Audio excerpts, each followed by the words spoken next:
Venezuela अमेरिकी युद्धपोतों से पूरी तरह से घिर चुका है। यहां आने जाने वाले सभी प्रतिबंधित तेल टैंकरों की नाकेबंदी कर दी जाए। यह आदेश है अमेरिका के राष्ट्रपति डोनाल्ड ट्रंप का, जो दक्षिणी अमेरिकी देश वेनेजुएला के नेता निकोलस मादुरो पर दबाव बनाने और देश छोड़ने की लगातार धमकी दे रहे हैं। इतना ही नहीं, ट्रंप ने वेनेजुएला की सरकार को विदेशी आतंकवादी संगठन घोषित कर दिया है। ट्रंप ने कैरिबियन सागर में अमेरिका द्वारा प्रतिबंधित ऑयल टैंकरों के मूवमेंट पर पूरी तरह से रोक लगा दी है। इससे वेनेजुएला के तेल टैंकरों की आवाजाही लगभग ठप हो जाएगी। ट्रंप की इस घोषणा के बाद अमेरिका और वेनेजुएला के बीच अब तनाव चरम पर पहुंच चुका है। अब सवाल यह है कि आखिर ट्रंप ऐसा क्यों कर रहे हैं? वो वेनेजुएला के पीछे क्यों पड़े हैं? आखिर ट्रंप वेनेजुएला से चाहते क्या हैं? निकोलस मादुरो से उनकी कोई दुश्मनी है या फिर ट्रंप की नजर कहीं और है? आइए जानते हैं ट्रंप की इस धमकी के पीछे क्या है पूरा खेल। नमस्कार, मैं हूं विवेक पाल और नवभारत टाइम्स पर आपका बहुत बहुत स्वागत है। अमेरिका के राष्ट्रपति डोनाल्ड ट्रंप ने अपने social media platform truth social पर घोषणा करते हुए लिखा, हमारी संपत्ति की चोरी और आतंकवाद, ड्रग तस्करी और मानव तस्करी समेत कई अन्य कारणों से वेनेजुएला की सरकार को एक विदेशी आतंकवादी संगठन घोषित किया गया है। इसलिए मैं वेनेजुएला में आने जाने वाले सभी प्रतिबंधित तेल टैंकरों को पूरी तरह से नाकेबंदी का आदेश दे रहा हूं। वेनेजुएला पूरी तरह से दक्षिण अमेरिका के इतिहास में अब तक के सबसे बड़े युद्धपोतों के बेड़ों से घिरा हुआ है।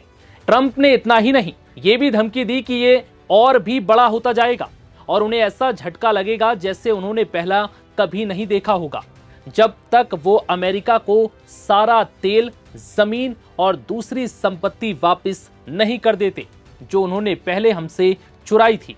ट्रंप के इस बयान से ऐसा लग रहा है कि ट्रंप की लड़ाई वेनेजुएला से भारी मात्रा में की जा रही ड्रग तस्करी के खिलाफ नहीं, बल्कि उस तेल के लिए है जो वेनेजुएला से भारी मात्रा में निकलता है। दरअसल 19वीं सदी में वेनेजुएला को आजादी मिली थी और 20वीं शताब्दी की शुरुआत में वेनेजुएला में कच्चे तेल की खोज की गई और आज वेनेजुएला के पास दुनिया का सबसे बड़ा ज्ञात तेल भंडार है। वो अलग बात है कि ये तेल निकालने और उत्पादन में पीछे है, लेकिन तेल भंडारण सबसे बड़ा यहीं पे है और ट्रंप की नजर वेनेजुएला की धरती में मौजूद इसी तेल पर है, जिसे दुनिया भर में सप्लाई कर वेनेजुएला अपने देश को चलाता है। यानी वेनेजुएला की कमाई का सबसे बड़ा हिस्सा तेल ही है। अगर तेल का खेल खत्म हो जाएगा तो वेनेजुएला बर्बादी की कगार पर पहुंच जाएगा और ट्रंप की नजर इसी तेल पर है। ट्रंप अक्सर ये आरोप लगाते रहे हैं कि वेनेजुएला इस तेल से होने वाली कमाई आतंकवाद के लिए खर्च करता है। दावा किया जा रहा है कि ट्रंप दुनिया का ध्यान भटकाने के लिए आतंकवाद और ड्रग्स के बहाने वेनेजुएला के तेल पर कब्जा करना चाहते हैं, लेकिन निकोलस मादुरो अपने देश के तेल पर किसी भी हाल में अमेरिका की दादागिरी नहीं चलने देना चाहते। लेकिन ट्रंप हर हाल में इन तेल क्षेत्रों पर कब्जा करना चाहते हैं।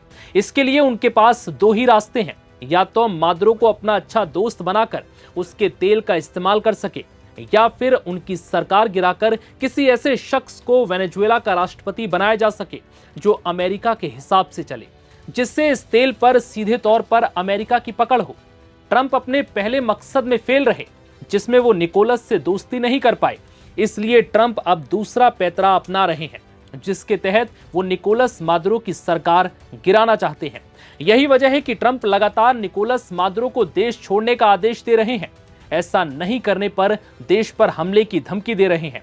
हालांकि निकोलस मादुरो ने साफ कर दिया है कि वो डरने वालों में से नहीं है, वो हर परिस्थिति का सामना करेंगे। यही वजह है कि ट्रंप को मजबूरन मादुरो को डराने के लिए अब जंग जैसी बड़ी तैयारी करनी पड़ रही है। अमेरिकी राष्ट्रपति डोनाल्ड ट्रंप ने धमकी देते हुए लिखा है कि नाजायज मादुरो सरकार इन चोरी के तेल क्षेत्रों से मिले तेल का इस्तेमाल खुद को ड्रग, आतंकवाद, मानव तस्करी, हत्या और अपहरण के लिए फाइनेंस करने के लिए कर रही है। हमारी संपत्ति की चोरी और आतंकवाद, ड्रग तस्करी और मानव तस्करी समेत कई अन्य कारणों से वेनेजुएला सरकार को एक विदेशी आतंकवादी संगठन घोषित किया जाता है। इसलिए आज मैं वेनेजुएला में आने जाने वाले सभी प्रतिबंधित तेल टैंकरों को पूरी तरह से नाकेबंदी का आदेश दे रहा हूं। ट्रंप ने कहा कि अमेरिका अपराधियों, आतंकवादियों या दूसरे देशों को हमारे देश को लूटने, धमकी देने या नुकसान पहुंचाने की इजाजत नहीं देगा और इसी तरह किसी दुश्मन सरकार को हमारा तेल, जमीन या कोई दूसरी संपत्ति लेने की इजाजत भी नहीं देगा। ये सब तुरंत अमेरिका को वापस किया जाना चाहिए। इस बीच अमेरिका की तैयारी देखकर ऐसा लग रहा है कि वो वेनेजुएला के तेल क्षेत्रों पर कब्जे के लिए कुछ भी कर सकता है और ये जंग उसी की एक झलक है। अब देखना होगा कि क्या वेनेजुएला ट्रंप की इस धमकी और इस तैयारी से खुद को बचा पाएगा और क्या ट्रंप अब इस जंग के लिए पूरी तरह से तैयार हो चुके हैं। फिलहाल इस वीडियो में इतना ही। इजाजत दीजिए। नमस्कार।